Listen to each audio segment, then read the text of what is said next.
Hello students, आज हम start करेंगे नॉन फाइनाइट वर्ब।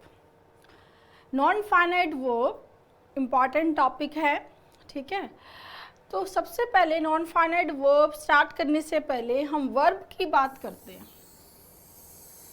हमने जो पार्ट्स ऑफ स्पीच पढ़ा था, जो 8 पार्ट्स ऑफ स्पीच थे, उनमें एक पार्ट्स ऑफ स्पीच क्या था? वर्ब भी था। वर्ब जो है देखा जाए तो वर्ब किसी भी सेंटेंस का सबसे इम्पॉर्टेंट पार्ट्स ऑफ स्पीच होता है। क्यों? क्योंकि वर्ब को चेंज करने से पूरा का पूरा सेंटेंस ही चेंज हो जाता है। वर्ब जो है अगर वो प्रेजेंट में है तो प्रेजेंट टेंस है, पास्ट में है तो पास्ट है, फ्यूचर में है तो फ्यूचर है। तो अकेले सिर्फ वर्ब को चेंज करने से ही हम पूरे सेंटेंस के भाव को चेंज कर सकते हैं। क्लियर? वर्ब को अगर हम रूट वर्ड की बात करें तो वर्ब जो है वो लैटिन से लिया है और लैटिन में इसका मतलब था वर्ड। वर्ब का मतलब क्या है? वर्ड। यानी अगर मैं बोलूं कि सबसे इम्पॉर्टेंट वर्ड किसी सेंटेंस का है तो वो कौन है? वर्ब है। क्लियर? जैसे for example, India wants peace everywhere। ठीक है। अब इसमें मैं ये दूसरा सेंटेंस लिख रही हूँ, इसमें सिर्फ वर्ब चेंज कर रही हूँ। India wanted peace everywhere, India will want peace everywhere. इन तीनों सेंटेंस में स्टूडेंट सिर्फ और सिर्फ क्या चेंज हो रही है? वर्ब चेंज हो रही है। और वर्ब के चेंज होने से पूरे के पूरे सेंटेंस का भाव ही चेंज हो जा रहा है। ये क्या है? प्रेजेंट है, ये पास्ट है और ये क्या हो गया? फ्यूचर। क्लियर? तो verb is the most important parts of speech. ठीक है, किसी भी सेंटेंस का सबसे इंपॉर्टेंट पार्ट्स ऑफ स्पीच क्या है? वर्ब है। और वर्ब जो है इसका लैटिन में मीनिंग क्या है? वर्ड है। इसी को हम देखें तो आपने वर्बोज सुना होगा और एग्जाम में भी ये आया हुआ है। ठीक है, वर्बोज जो है वो वर्ब से ही बनता है। वर्बोज का मतलब होता है कि जितने वर्ड्स की रिक्वायरमेंट नहीं है उससे ज़्यादा वर्ड्स बोलना। किसी भी चीज़ को समझाने के लिए या बताने के लिए बहुत ज़्यादा वर्ड्स को यूज़ करना, उसके लिए क्या वर्ड आ जाता है? वर्बोज। यानी हम बोल सकते हैं फुल ऑफ वर्ड्स। क्या हो गया? Full of words. क्योंकि वर्ब का मतलब क्या है स्टूडेंट? वर्ड है। क्लियर? समझ में आया? तो वर्ब जो है वो हमारा सबसे इंपॉर्टेंट पार्ट्स ऑफ स्पीच है। वर्ब से बन गया वर्बोस। वर्बोस का मतलब होता है फुल ऑफ वर्ड्स। क्लियर? अब देखो, वर्ब को अगर हम डिवाइड करना चाहें या वर्ब की टाइप की बात करना चाहें, काइंड्स की बात करना चाहें, तो वर्ब को अलग अलग तरीके से डिफाइन किया गया है, अलग अलग तरीके से क्लासिफाई किया गया है। लाइक जैसे सेंटेंस में हमने पढ़ा था कि वर्ब की 2 कैटेगरी हमने पढ़ी थी, ट्रांजिटिव और इंट्रांजिटिव। याद है? ट्रांजिटिव ऐसी वर्ब जो ऑब्जेक्ट लेती हैं, इंट्रांजिटिव ऐसी वर्ब जिसके पास में ऑब्जेक्ट नहीं होता। ये कैटेगरी में हमने सेंटेंस में डिवाइड किया था। ठीक है।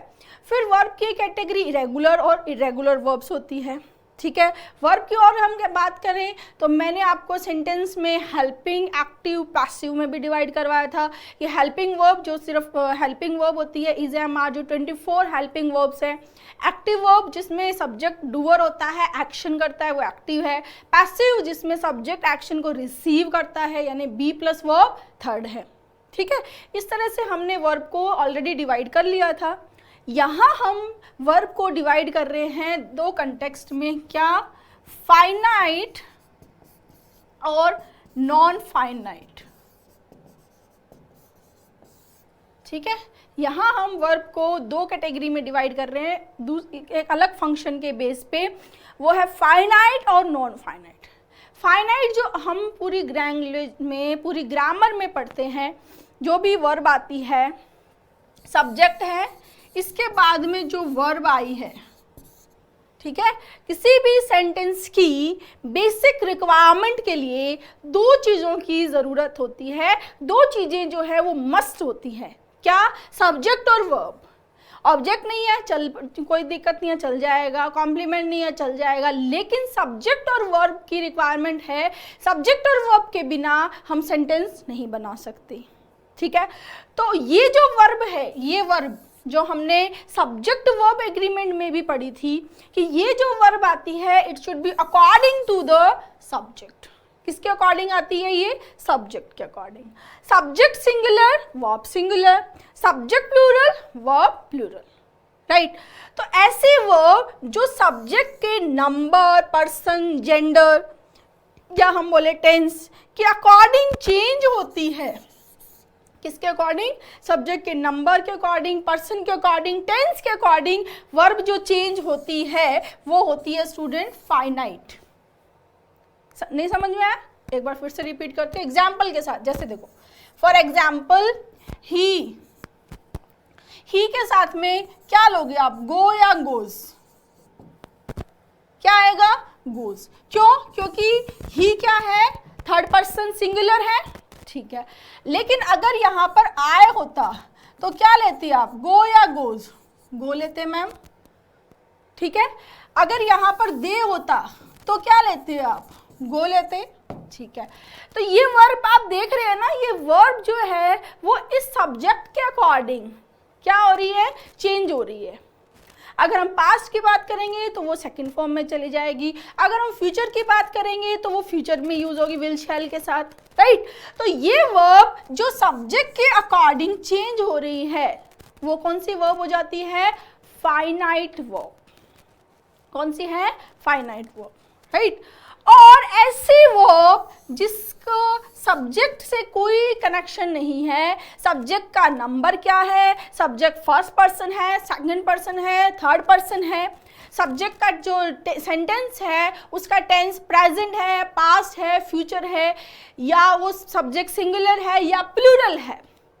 इन सभी चीज़ों से जिन वर्ब्स को कोई फर्क नहीं पड़ता है, उनकी फॉर्म सेम रहती है, वो होती हैं नॉन फाइनाइट वर्ब्स, ठीक है। इसमें आते हैं इन्फिनेटिव, जेरेंड और पार्टिसिपल।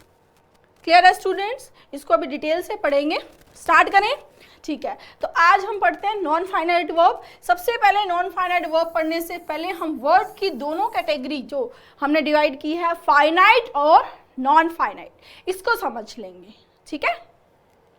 स्टार्ट करते हैं। अब देखो, यहाँ पर हमने वर्ब्स को दो काइंड में डिवाइड किया है। क्या है? फाइनाइट और non finite. Clear? Finite verb, ये डेफिनेशन ये फाइनाइट वर्ब की देखेंगे। अ वर्ब, अ वर्ब्स नहीं, a verb that changes according to the subject. एक वर्ब जो सब्जेक्ट के अकॉर्डिंग चेंज हो रही है, सब्जेक्ट के नंबर के अकॉर्डिंग, सब्जेक्ट के पर्सन के अकॉर्डिंग, या हम बोले सब्जेक्ट के टेंस के according, is called a finite verb, ठीक है। एक ऐसी वर्ब जो सब्जेक्ट के नंबर, पर्सन और सेंटेंस के टेंस के अकॉर्डिंग चेंज होती है वो फाइनाइट वर्ब होती है। और किसी भी सेंटेंस में फाइनाइट वर्ब का होना ज़रूरी है, फाइनाइट वर्ब आना ज़रूरी होता है। नॉन फाइनाइट वर्ब नहीं आए कोई दिक्कत नहीं है, ठीक है, लेकिन फाइनाइट वर्ब के बिना हम सेंटेंस नहीं बना सकते। क्लियर? अब देखो, ही लाइक्स मैरी, ही थर्ड पर्सन सिंगुलर, वर्ब आई कौन सी? लाइक्स। किसके अकॉर्डिंग? ही के अकॉर्डिंग। तो लाइक जो है, ये जो लाइक्स है, ये यहाँ पर कैसे वर्ब है स्टूडेंट? ये क्या है? It is a finite verb student. कैसी वर्ब है? फाइनाइट वर्ब है। Clear?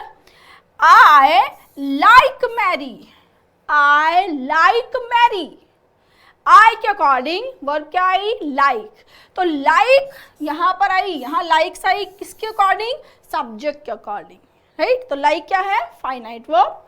Next, she goes to school every day, they go to school every day. तो गोज और गो ये दोनों क्या है स्टूडेंट, फाइनाइट, क्योंकि ये वर्ब चेंज हो रही है किसके अकॉर्डिंग, सब्जेक्ट के according. Clear.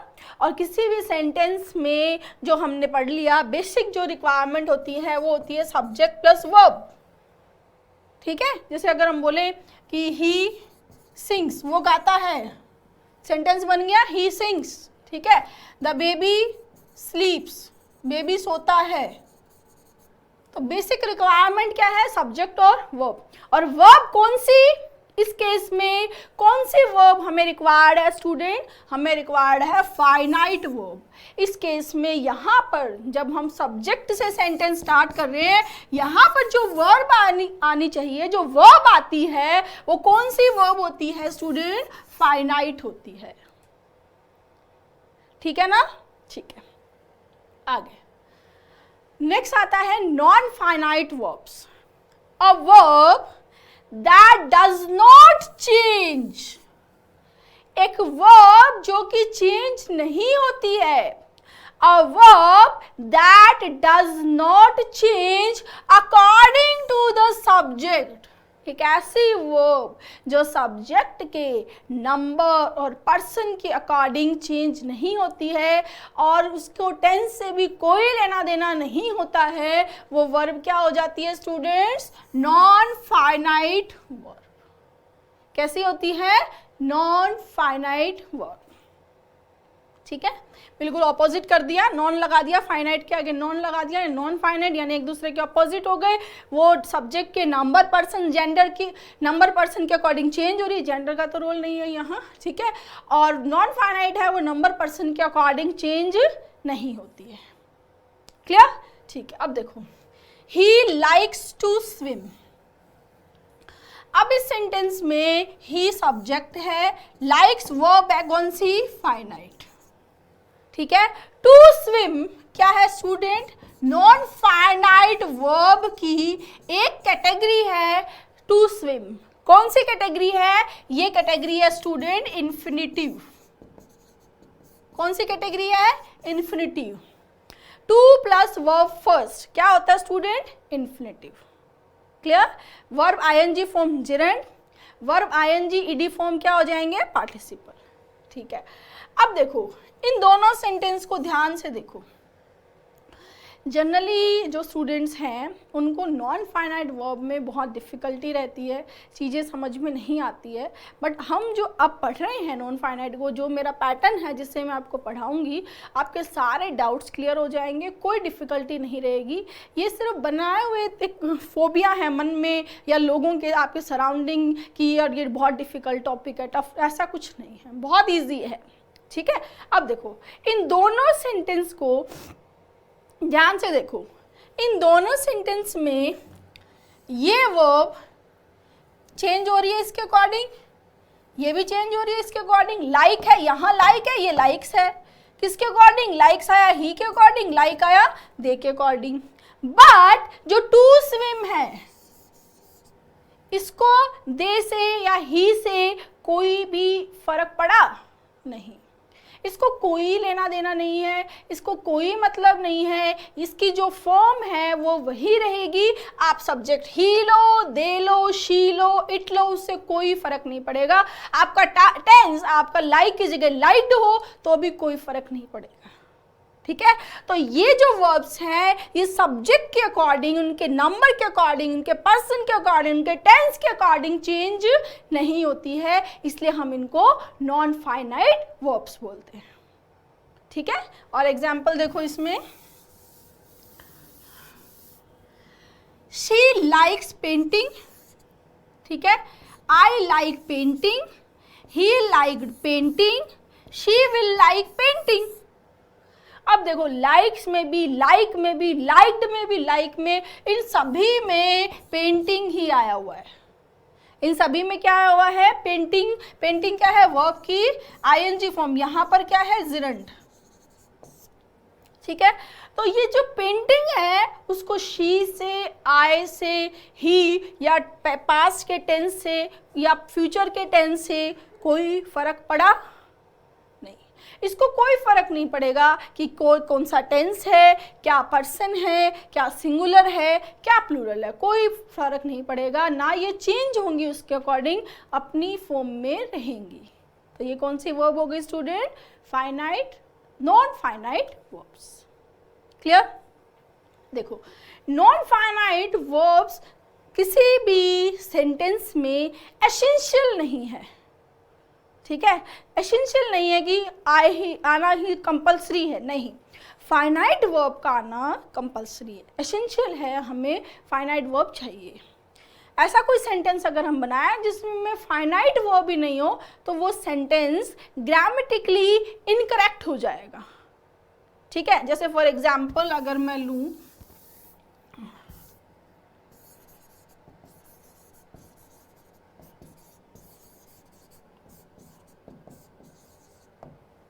Children to fly kites, children kite उड़ाते हैं, ठीक है? तो इसमें मैंने सब्जेक्ट तो ले लिया, मैंने इन्फिनेटिव नॉन फाइनाइट वर्ब भी ले ली, बट मैंने फाइनाइट वर्ब नहीं ली। तो ये आपको देखने में भी, पढ़ने में भी अटपटा लग रहा है, और ये वैसे भी ग्रामेटिकली करेक्ट नहीं है। ये करेक्ट कब होगा? जब हम यहाँ पर क्या ऐड करेंगे? Like. Children like to fly kites. समझ में आया? तो जो नॉन फाइनाइट वर्ब है, ये जो इन्फिनेटिव है या जिरन जो भी होते हैं, ये एसेंशियल नहीं होते, ये आकर इस सेंटेंस में आकर उसको और करेक्ट कर देते हैं, मतलब उसके बारे में और इन्फॉर्मेशन देते हैं, हमें एडिशनल इन्फॉर्मेशन देते हैं और ज़्यादा इन्फॉर्मेशन पता चलती है, हमें कॉम्प्लीमेंट होते हैं, बट ये एसेंशियल एलिमेंट नहीं होते हैं, किसी भी सेंटेंस के एसेंशियल एलिमेंट नहीं होते हैं। एसेंशियल क्या है? सब्जेक्ट है, और क्या है? फाइनाइट वर्ब है। क्लियर है गाइस? समझ में आया? ठीक है, अब आगे चलते हैं। जो नॉन फाइनाइट वर्ब्स हैं, kinds of non finite verbs, ठीक है? पहला है इन्फिनेटिव, दूसरा है जिरंड, और तीसरा है पार्टिसिपल, ठीक है? इन्फिनेटिव जो फुल इन्फिनेटिव है वो होता है टू प्लस वर्ब फर्स्ट, ठीक है? बट कुछ ऐसी वर्ब्स भी होती हैं जो टू नहीं लेती है, तो वो सिर्फ वर्ब फर्स्ट लेती हैं, वो हो जाते हैं बेर इन्फिनेटिव वर्ब फर्स्ट, ठीक है? जिरंड जो है वो वर्ब की आईएनजी फॉर्म है, that functions as a noun, जो नाउन की तरह फंक्शन करता है, ठीक है? पार्टिसिपल जो है वो वर्ब की आईएनजी, वर्ब की थर्ड फॉर्म ईडी फॉर्म होती है, ठीक है? पार्टिसिपल एडजेक्टिव की तरह भी फंक्शन करता है। जिरंड जो है वो एडजेक्टिव की तरह फंक्शन नहीं करता है, वो नाउन की तरह फंक्शन करता है। ये तो हो गया इन तीनों के बारे में बेसिक। क्लियर? अब हम वन बाय वन एक एक को पढ़ेंगे डिटेल से, बहुत अच्छे से डिटेल से पढ़ेंगे ताकि हमें कोई कंफ्यूजन ना रहे, ठीक है गाइस? स्टार्ट करते हैं। इन्फिनेटिव की हम बात करें, सबसे पहले infinitive.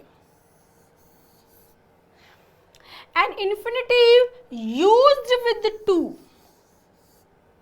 is called full infinitive, ठीक है? यानी कि to plus verb first, to plus verb first is called full infinitive, right? So a full infinitive consists of two items.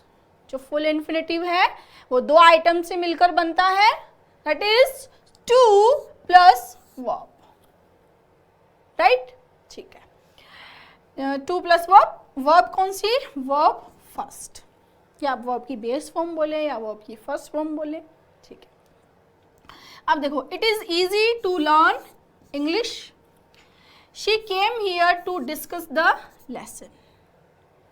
Infinitive subject भी बन सकता है, इन्फिनेटिव ऑब्जेक्ट भी बन सकता है, इन्फिनेटिव कॉम्प्लीमेंट में भी आ सकता है।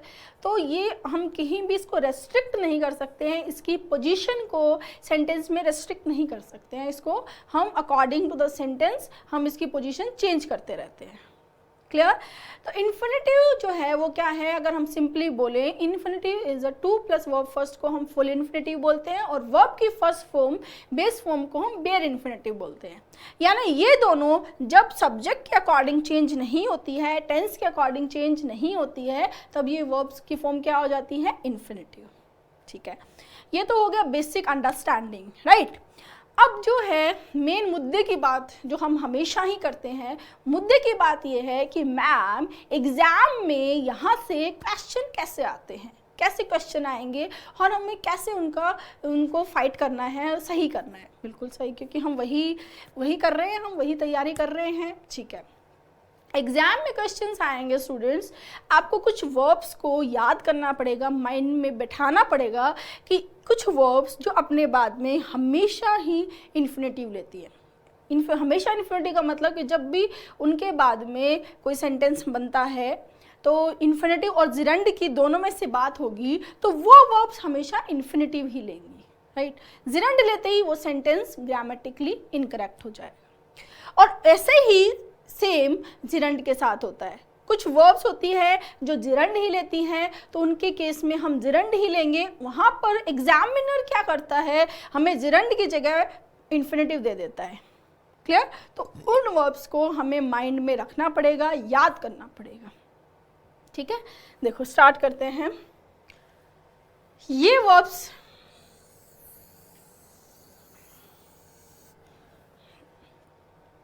कौन कौन सी, afford, appear, arrange, attempt, be bound, care, cease, change, choose, claim, consent, decide, decline, determine, fail, happen, hope, hurry, long, manage, manage, offer, plan, pretend, promise, pawn, refuse, seem, trouble, threaten, undertake, wish और vow। इन verbs के साथ में, ठीक है, ये जो verbs हैं तो ये वर्ब्स ये इन्फिनेटिव लेंगी एज ऑब्जेक्ट और कॉम्प्लीमेंट, चाहे ऑब्जेक्ट के रूप में, कॉम्प्लीमेंट के रूप में। इन वर्ब के बाद में जनरली क्या यूज होगा, इन्फिनेटिव। इन वर्ब्स को आप 2-3 बार पढ़ेंगे, बार बार रिवाइज करेंगे तो आपको अच्छे से क्लियर हो जाएगा कि इन वर्ब्स के बाद में क्या आएगा स्टूडेंट्स, इन्फिनेटिव। और एग्जाम में एग्जामिनर क्या करेगा, इन वर्ब्स के बाद में आपको जिरंड लगाकर क्वेश्चन दे दिए जाएंगे और आपको याद करना पड़ेगा कि नहीं इन वर्ब के बाद जिरंड नहीं, इन वर्ब्स के बाद में क्या आएगा, इन्फिनेटिव। क्लियर। एग्जाम्पल्स देखो, I can not afford to buy a car, मैं कार खरीदना अफोर्ड नहीं कर सकता।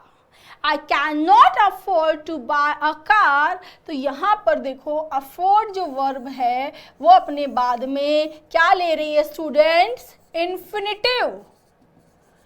अगर सेंटेंस ऐसा होता, क्या होता sentence, I cannot afford buying a car, क्या होता, I cannot afford buying a car। तो बाइंग कौन सी फॉर्म होती है स्टूडेंट, जिरंड, ठीक है।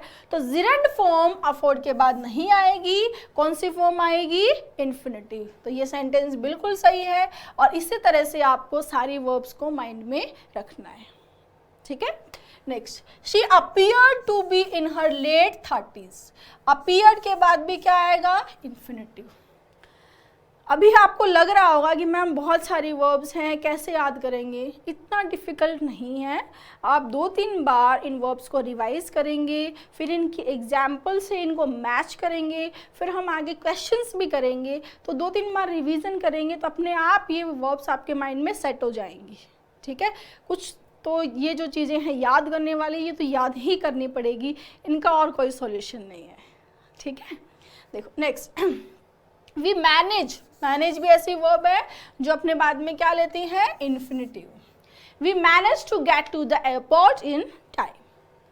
दे सीन नहीं है ये स्टूडेंट, दे सीम, ठीक है, they seem to know what they are doing, ठीक है। हैव यू अरेंज, अरेंज के बाद में टू मीट, ये मीट MEET है, ठीक है, इसका तो मीनिंग ही चेंज हो जाएगा। मीट मतलब मिलना वाला मीट है तो वो क्या होगा, MEET। Next, they determined to start early, तो डिटरमाइंड के बाद भी क्या आएगा students, infinitive. We hope to arrive around 2, hope के बाद भी infinitive. He failed to keep the appointment, fail के बाद भी infinitive. The principal promise to look into the matter, promise के बाद भी infinitive. He undertook, undertook is the second form of undertake, और अंडरटेक अपने बाद में क्या लेता है, इन्फिनेटिव। तो to finish, to finish is an infinitive form. Clear है गाइस, समझ में आया कि ये वर्ब्स जो मैम ने अभी बताई हैं, जो मैंने अभी बताई हैं, इन वर्ब्स को आपको ध्यान में रखना है। इन वर्ब्स के साथ में इन्फिनेटिव आएगा, ठीक है, और एग्जाम में आपको क्वेश्चन बनाकर दिया जाएगा जिरंड का। जनरली इनके साथ ऐसा ही होता है, ठीक है। तो ये वर्ब्स आपको माइंड में रखनी है। क्लियर, नेक्स्ट आगे देखते हैं। अभी तक हमने बात की थी वर्ब्स की कि कुछ वर्ब्स जैसे अफर्ड, अपीयर, ठीक है, ये वर्ब्स अपने बाद में इन्फिनेटिव लेती है। अब हम बात कर रहे हैं उसी सिमिलर वे में कुछ एडजेक्टिव्स, जो अपने बाद में इन्फिनेटिव लेते हैं, जिरंड नहीं लेते हैं, ठीक है। ऐसे एडजेक्टिव्स कौन कौन से हैं, लाइक देखो, anxious, eager, glad, hard, able, easy, happy और रेडी, ये एडजेक्टिव्स अपने बाद में इन्फिनेटिव लेंगे, ठीक है। ध्यान से समझेंगे, एग्जाम्पल्स देखेंगे। एग्जाम्पल्स करने से हमें वो वर्ब्स या वो एडजेक्टिव्स जो भी हम पढ़ रहे हैं वो ज़्यादा लंबे समय तक याद रहते हैं, ठीक है। तो आप एग्जाम्पल से रिलेट करके याद करने की कोशिश करेंगे, है ना। Everyone in the class seemed eager to learn. Eager क्या है, एडजेक्टिव है, उत्सुक। इसके बाद में कौन सी फॉर्म आई है, infinitive. Next, he is always ready to help. Will you be able to come? I'm happy to leave it tomorrow. It is hard to believe that she is only 9. ठीक है, ये बहुत ही मुश्किल है believe करना कि वो सिर्फ 9 की है, मतलब 9 साल की है। तो यहाँ पर देखो student, eager, ready, able, happy, hard, इन सभी के बाद में कौन सी फॉर्म यूज हुई है, इन्फिनेटिव।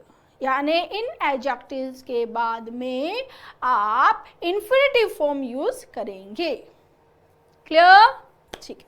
नेक्स्ट, अब हम देख रहे हैं कि जो वर्ब्स हैं, ये verbs generally take object infinitive, ठीक है। कौन कौन सी है, ask, command, compel, enable, encourage, force, instruct, invite, make, oblige, order, remind, request, see, urge, want और वॉच, ठीक है। अब देखो, I asked him to wait, object infinitive. The president was forced to resign, तो ये यहाँ पर तो ये क्या हो गया, पैसिव सेंटेंस हो गया। They made me repeat, क्योंकि made जो है ये अपने बाद में, ये मेक की सेकंड फॉर्म क्या हो गई, मेड, और मेक अपने बाद में, यहाँ टू नहीं आया, आपको इससे डाउट नहीं होना चाहिए। मेक जो है वो अपने बाद में एक्टिव सेंटेंसेस में बेयर इन्फिनेटिव लेता है, ये भी हम आगे कवर करेंगे।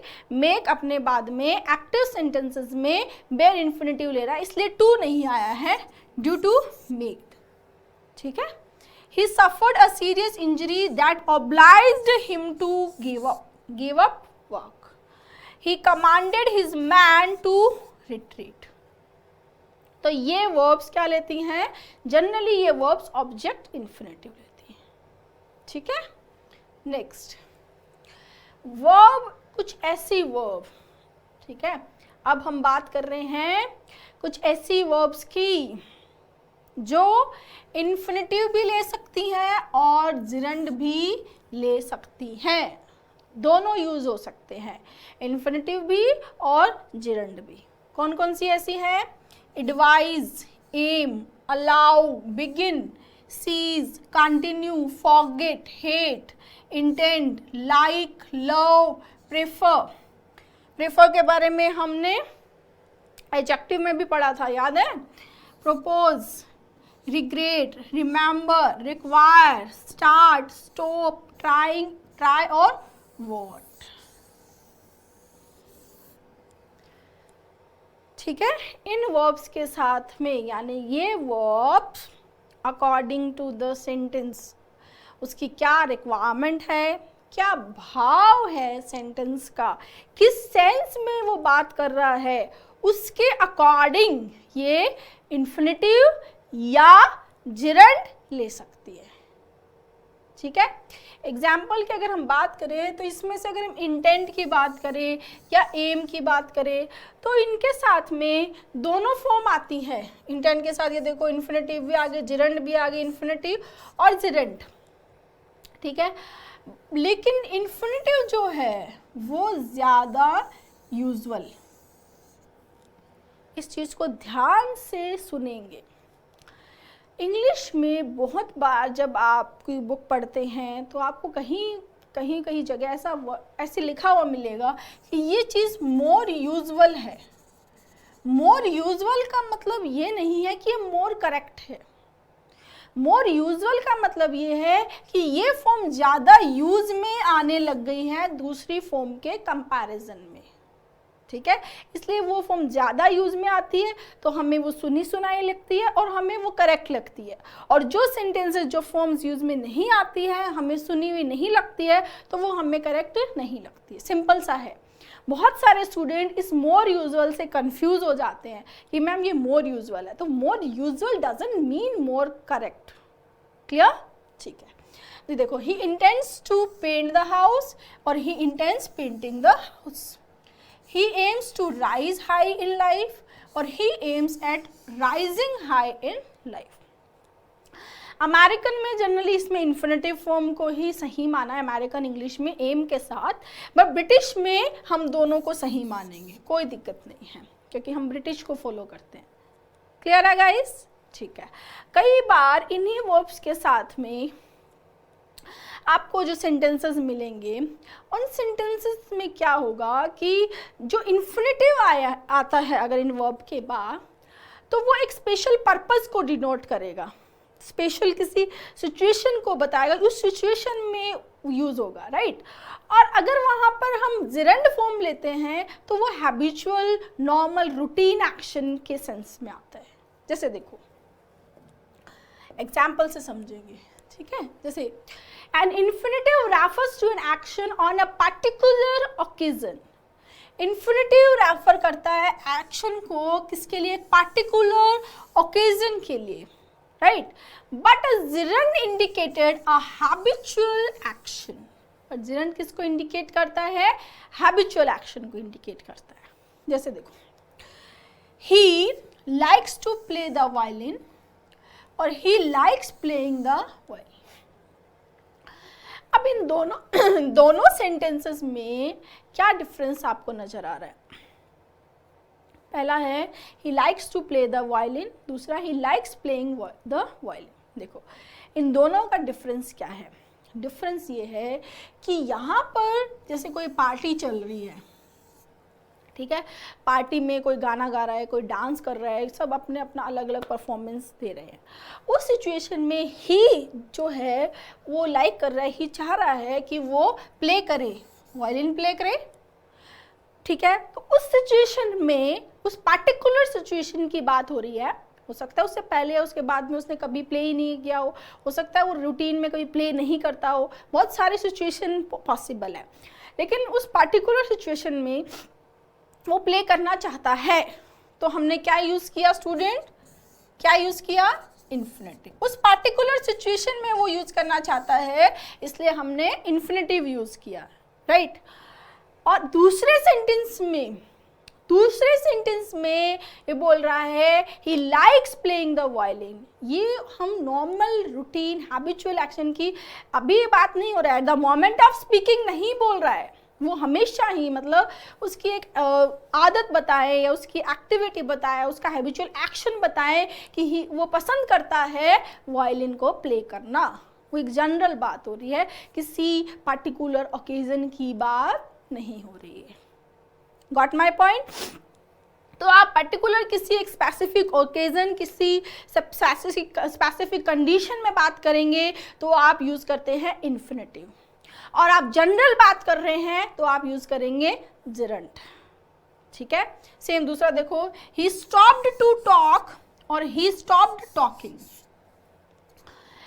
ही स्टॉप्ड टू टॉक, जैसे फॉर एग्जाम्पल आप कहीं जा रहे थे और कोई ही है, कोई फ्रेंड है आपका, एक्विटेंसेस है जो आप परिचित है, वो बाइक पे था, आप पैदल थे, उसने आपको देखा, बाइक रोकी और आपसे बात की।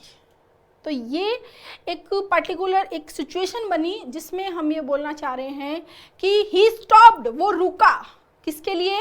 बात करने के लिए। ही स्टॉप्ड टू टॉक, वो बात करने के लिए रुका, राइट? तो इसलिए हमने क्या यूज किया यहाँ पर? इन्फिनिटिव। Got my point? ठीक है। ही स्टॉप्ड टॉकिंग, उसने बात करना ही बंद कर दिया। ठीक है, ही स्टॉप्ड, उसने बंद कर दिया टॉकिंग, बात करना। ठीक है, तो इन दोनों में जो डिफरेंस है समझ में आ गया होगा आपको। तो स्पेसिफिक किसी particular occasion, particular situation, purpose के लिए यूज होता है इन्फिनेटिव। यूज दोनों हो सकते हैं इन वर्ब्स के साथ, और अगर हम जनरल बात करना चाहें, हैबिचुअल बात करना चाहें, तब यूज होता है जिरंट। क्लियर है गाइस?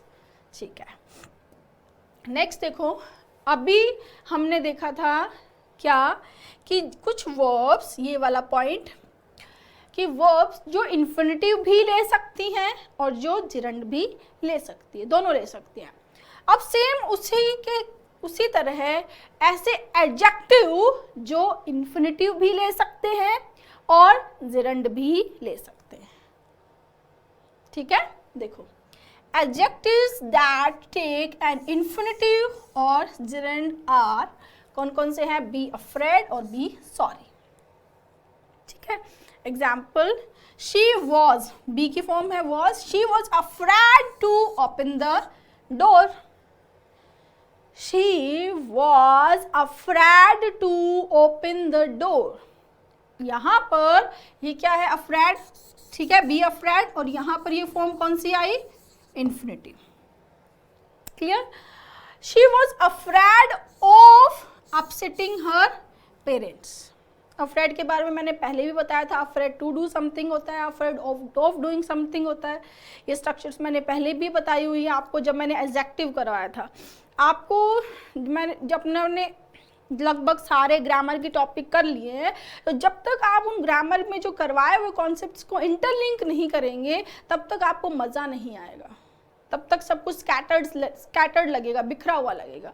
और जब आप उन कॉन्सेप्ट्स को, एक कॉन्सेप्ट को दूसरे पार्ट्स ऑफ स्पीच में दूसरे कॉन्सेप्ट के साथ मिक्स करना सीख जाएंगे, रिलेट करना सीख जाएंगे, तो आपको सब कुछ गुंथा हुआ लगेगा। हाँ कि हाँ क्लियर है अब कि एक टॉपिक करता हूँ तो उसी के क्वेश्चन नहीं होते, मिक्स होते हैं तो भी मैं कर पाता हूँ, जो 99% स्टूडेंट्स की प्रॉब्लम होती है कि मैम नाउन करवा देते हो तो नाउन की प्रॉब्लम हो जाती है, प्रोनाउन करवा देते हो प्रोनाउन की प्रॉब्लम हो जाती है। लेकिन जब हम सारी ग्रामर को मिक्स करके क्वेश्चन करते हैं तब हमसे क्वेश्चंस नहीं होते हैं, तो वो इसीलिए नहीं होते हैं।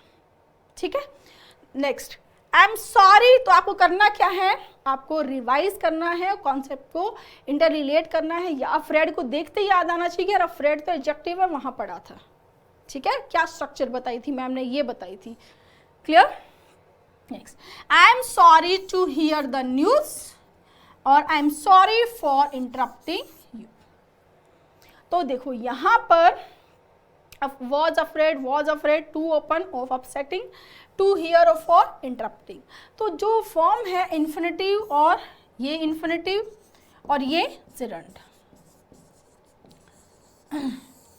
यही चीज़ हम सीखना चाह रहे हैं क्या कि इन एडजेक्टिव के साथ में हम इन्फिनिटिव और जिरंट दोनों फॉर्म्स को यूज कर सकते हैं। क्लियर? ठीक। नेक्स्ट बहुत ही इम्पॉर्टेंट कॉन्सेप्ट है, इस पे प्रीवियस ईयर में भी बहुत सारे क्वेश्चंस आए हुए हैं। क्वेश्चंस भी हम डिस्कस करेंगे, जो हम कॉन्सेप्ट्स करते हैं उनके क्वेश्चंस भी डिस्कस करेंगे। पहले हम एक बार सारे कॉन्सेप्ट कर लेते हैं। ठीक है, subject plus verb plus noun plus infinitive plus preposition. जब किसी सेंटेंस का फॉर्मेशन ये होता है, क्या? Subject, then verb, then noun, then infinitive और देन प्रपोजिशन। ये क्या बोलना चाह रहा है, इसका मतलब समझेंगे। When the infinitive is made to qualify a noun, जब किसी इन्फिनेटिव को नाउन की विशेषता बताने के लिए यूज किया जाता है। ठीक है मैम, अभी तो आपने बताया था मेक के साथ बेर इन्फिनेटिव आएगा, अभी आप यहाँ फुल इन्फिनेटिव यूज कर रहे हो। ऐसे क्वेश्चंस आपके माइंड में आना चाहिए, बिल्कुल अगर सही क्वेश्चन अगर आपके माइंड में आया तो। लेकिन स्टूडेंट, इसका रीजन मैं बता दूं कि मेक जब एक्टिव में होगा तो बेयर इन्फिनेटिव लेगा, पैसिव में होगा तो फुल इन्फिनेटिव लेगा। ये कॉन्सेप्ट भी हम बेयर इन्फिनेटिव में करेंगे। ठीक है, समझ में आ रहा है? When the infinitive is made to qualify a noun, जब इन्फिनेटिव को नाउन की विशेषता बताने के लिए यूज किया जाता है, ठीक है, it must be accompanied by the same preposition that it would have taken if the verb were finite। इसका मतलब है कि जब हम इन्फिनेटिव को नाउन की विशेषता बताने के लिए यूज करेंगे तो उस इन्फिनेटिव के बाद में उस प्रपोजिशन को यूज करेंगे, जो प्रपोजिशन अगर ये वर्ब फाइनाइट होती, अगर वर्ब क्या होती? फाइनाइट होती, तब जो प्रपोजिशन हम यूज करते, जैसे लिव के साथ में इन, राइट के साथ में विद, सफर के साथ में फ्रॉम, वही प्रपोजिशन हम इस केस में यूज करेंगे। Got my point? फिर से रिपीट करती हूँ। यहाँ हम ये बोलना चाह रहे हैं कि जब कि इन्फिनेटिव नाउन की विशेषता बताने के लिए, नाउन को क्वालिफाई करने के लिए यूज किया जाता है, तब उस इन्फिनेटिव के बाद में उस प्रपोजिशन का यूज होता है, जो प्रपोजिशन अगर वो फाइनाइट होती तो हम यूज करते, वही प्रपोजिशन इस स्ट्रक्चर में हमें यूज करना है। ठीक है, जैसे फॉर एग्जाम्पल देखो, I have a house, अगर इसको बाकी पार्ट को हम छोड़ दें, सिंपली इतना सा देखें तो सेंटेंस क्या है? I have a house, मेरे पास एक घर है, और वो घर किस काम का है? मेरे, वही विशेषता बताने का काम। अब इस नाउन का, ये जो नाउन है उसको क्वालिफाई करना है। उसको क्वालिफाई करने के लिए क्या बता रहा है? टू लिव, रहने के लिए मेरे पास में घर है। तो ये जो टू लिव है ये किसको क्वालिफाई कर रहा है? हाउस को कर रहा है। अब जब इन्फिनेटिव नाउन को क्वालिफाई करेगा तो यहाँ पर जो वर्ब आई है, इस वर्ब के बाद में मुझे प्रपोजिशन चाहिए, तो मैंने क्या यूज किया है? इन, टू लिव इन। ठीक है, बहुत इंपॉर्टेंट कॉन्सेप्ट है, बहुत सारे क्वेश्चंस एग्जाम में आए हुए मिलेंगे इस कॉन्सेप्ट से, बट बहुत कॉमन कॉन्सेप्ट नहीं है। ठीक है, नेक्स्ट इसको और समझेंगे। She has a pen, pen is a noun. ठीक है, शी हैज अ पेन, उसके पास एक पेन है, और वो पेन किस काम का? टू राइट, लिखने के लिए उसके पास में पेन है। विद यूज किया है किसके लिए? राइट के साथ में, क्योंकि अगर राइट फाइनाइट वर्ब होती तब भी हम क्या यूज करते? विद। Got my point? ठीक है। He has many troubles to suffer from, he has many troubles, उसको बहुत सारी परेशानियां हैं। ये क्या आ गया? टू प्लस वर्ब फर्स्ट क्या है? इन्फिनेटिव। क्लियर? सफर अगर वर्ब होती फाइनाइट तो क्या लेती? फ्रॉम। क्लियर है गाइस? समझ में आया? ठीक है, फिर से रिपीट करती हूँ। Subject plus verb plus noun plus infinitive plus preposition. Infinitive use होगा नाउन को क्वालिफाई करने के लिए, तो उस इन्फिनेटिव के बाद में आप प्रपोजिशन यूज करेंगे, वही प्रपोजिशन यूज करेंगे जब अगर वो फाइनाइट होती तब आप यूज करते, वही प्रपोजिशन आप यहाँ इन्फिनेटिव के बाद में यूज करेंगे। क्लियर है guys? Okay, next how plus infinitive. How plus infinitive use किया जाता है किसी चीज़ का मेथड बताने के लिए, मीन्स बताने के लिए, जरिया बताने के लिए, कैसे हुआ उसके लिए यूज करते हैं क्या? How plus to plus verb first. Clear है? जैसे I will show you how to load the software, मैं तुम्हें बताता हूँ, दिखाता हूँ, समझाता हूँ, ठीक है, कि इस जो सॉफ्टवेयर है इसको कैसे लोड किया जाता है, मतलब इसका फंक्शन क्या है अपलोडिंग का, वो मैं तुम्हें शो करता हूँ। I show you how to load, ठीक है। तो हाउ टू लोड यहाँ पर एक्सप्रेस कर रहा है, मेथड को एक्सप्रेस कर रहा है, ठीक है, मेथड क्या है लोड करने का। Got my point? Next, he taught me, उसने मुझे सिखाया हाउ टू से thank you in Chinese, Chinese में थैंक यू कैसे बोलते हैं वो उसने मुझे सिखाया, ठीक है। तो हाउ प्लस इन्फिनेटिव को यूज़ किया जाता है, यहाँ से भी क्वेश्चन आए हुए हैं स्टूडेंट, हाउ प्लस इन्फिनेटिव को यूज़ किया जाता है किसी जो सिचुएशन है, को जो एक्शन है उसको कैसे, आपका मेथड क्या है, मीन्स क्या है, उसको बताने के लिए यूज़ करते हैं हाउ प्लस इन्फिनेटिव। क्लियर है स्टूडेंट्स? तो ये हमने इन्फिनेटिव के बारे में पढ़ लिया है। एक बार थोड़ा सा रिवाइज करेंगे, बेयर इन्फिनेटिव भी पढ़ेंगे, पहले इसको आज जो किया है इसको पहले रिवाइज कर लेते हैं, इसके बाद में बेयर इन्फिनेटिव का कॉन्सेप्ट भी बचता है, वो भी बहुत इंपॉर्टेंट कॉन्सेप्ट है, वहाँ से भी बहुत सारे क्वेश्चंस आए हुए हैं, ठीक है। एक बार रिवाइज कर लेते हैं।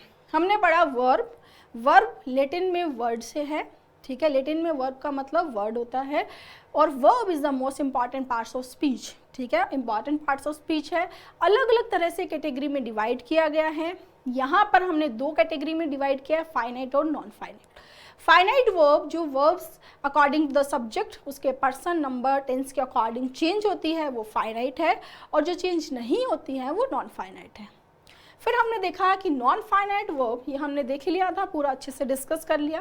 फाइनाइट वर्ब ज़रूरी है सेंटेंस के लिए, नॉन फाइनाइट वर्ब ज़रूरी नहीं है सेंटेंस के लिए, कि एसेंशियल नहीं है, राइट। फिर हमने देखा था कि जो नॉन फाइनाइट वर्ब्स हैं वो तीन टाइप के हैं, इन्फिनेटिव, जिरंड और पार्टिसिपल। इन्फिनेटिव में सबसे पहले हमने पढ़ा कि जो 2+ वर्ब फॉर्म जिसको हम फुल इन्फिनेटिव बोलते हैं उसी को डिस्कस किया आज हमने। तो इन्फिनेटिव कुछ वर्ब्स ऐसी हैं जो अपने बाद में जिरंड यूज़ नहीं करती हैं, जिनके बाद में इन्फिनेटिव ही आता है, ये वर्ब्स आपको ध्यान में रखनी है। इनके एग्जाम्पल्स भी हमने कर लिए थे, ठीक है। नेक्स्ट, फिर हमने देखा था जैसे वर्ब जिनके बाद इन्फिनेटिव आता है, सिमिलरली ऐसे एडजेक्टिव्स जो अपने बाद में इन्फिनेटिव लेते हैं, वो ये हमने डिस्कस कर लिए। Anxious, eager, glad, hard, able, easy, happy, ready, ये ऐसे एडजेक्टिव हैं जिनके बाद में इन्फिनेटिव फॉर्म यूज़ होती है, ठीक है। फिर हमने देखा था कि वर्ब जिनके पास ऑब्जेक्ट इन्फिनेटिव यूज़ होते हैं, ये वर्ब्स ले ली हमने, आस्क, कमांड, कंपेल, इनेबल, ठीक है। नेक्स्ट हमने देखा कि कुछ वर्ब्स जो इन्फिनेटिव भी ले सकती हैं, जिरंड भी ले सकती हैं। कुछ केसेस में इन्फिनेटिव ज़्यादा कॉमन है, मतलब मोर यूजुअल है, और बट यूज़ आप दोनों कर सकते हैं। कुछ वर्ब के केस में हमने देखा कि मीनिंग चेंज हो जाता है, infinitive special purpose, particular occasion में आता है, और जिरंड जो है वो हैबिचुअल एक्शन बताते हैं, राइट, ठीक है। फिर हमने देखा कि एडजेक्टिव, जैसे अभी हमने वर्ब देखी जो इन्फिनेटिव जिरंड दोनों ले सकती है, वैसे कुछ एडजेक्टिव भी दोनों ले सकते हैं, इन्फिनेटिव भी जिरंड भी। नेक्स्ट हमने देखा ये स्ट्रक्चर कि subject plus verb plus noun plus infinitive plus preposition.